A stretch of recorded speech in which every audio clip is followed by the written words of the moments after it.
This story began on an afternoon the color of comets, with a girl dressed all in black, a sad girl, a girl with a hole in her heart, and darkness on the horizon. That girl, of course, was me. "My name is Stella Rodriguez," I told the guard at the gates to NASA.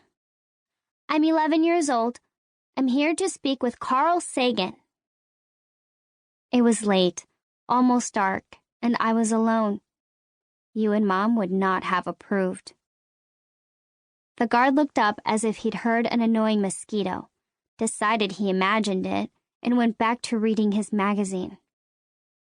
"Actually," I tried again, "I'm Carl Sagan's great-great-great-great-granddaughter, and I'm here at NASA to tell him that in the future we've invented time travel." "Please go away," said the guard. "But I have an appointment." "No," said the guard. "You definitely don't." "Fine, okay, maybe I don't," I said, a bit too loudly. "But if you take into consideration chaos theory or the butterfly effect, the very notion of long-term predictions, for example, an appointment, becomes an absurd impossibility. Time," but before I could continue trying to sound scholarly, an ear-piercing alarm started ringing. Lights began flashing, and I could hear shouts from inside the building. "Okay," I said, putting up my hands. "Let's all just take it easy. I'll go peacefully. No need for alarms. I'm too bookish for prison." But the guard wasn't paying attention to me. He grabbed his phone and started shouting. Something about code reds and protocol. And before I knew what was happening, he had run inside, leaving the gate wide open. I wish I were the type of person who would sneak into NASA during a molecular robot alien rocket invasion explosion. But you know very well I'm not that type. Not even close. I'm more of a chicken liver jellyfish fraidy cat type. And so I left.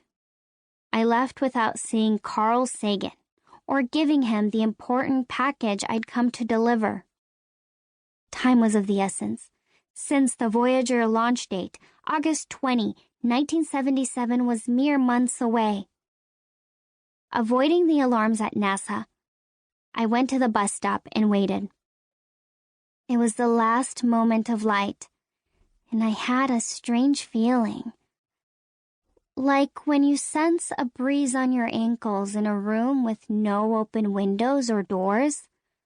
Like when you're sure you can see a face in the moon and it's staring right at you. Like when you're the seeker during hide and seek and you just know you're being watched through a closet keyhole. I darted my eyes from side to side, looking in the bushes and up at the trees. I didn't see anything anywhere but dusk. And so, I was understandably relieved when the bus came around the bend. That is, until I got on the bus, and things started to get even stranger, if possible. "My wallet!" shouted a businesswoman. "Someone stole my wallet!" Everyone scanned the bus for a shady-looking character. "And where's my toupee?" asked an elderly man. This continued for 3 more stops.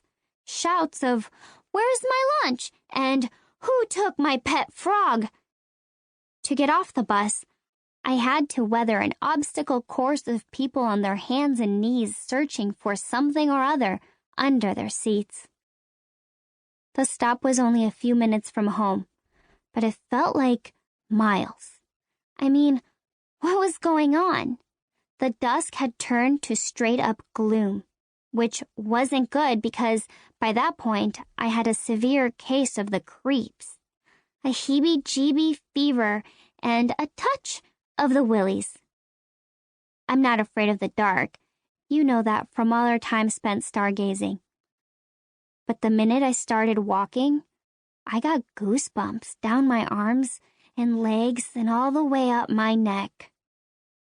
I had such a case of the jumps that I'm pretty sure I had goosebumps on my eyeballs, which, by the way, were not helping because in a matter of minutes it had gone from almost dark outside gloom to dark at the bottom of a pocket. I looked from side to side. "Who's there?" I asked. No one answered. Has anyone in any scary movie ever answered that question? "Oh, glad you asked. It's me, the ex-murderer." "Dang it!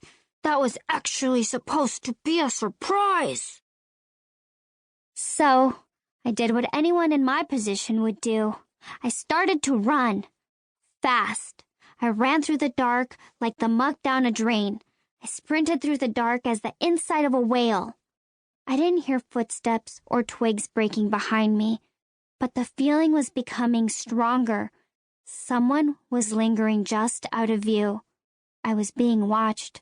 I was being followed. But by who?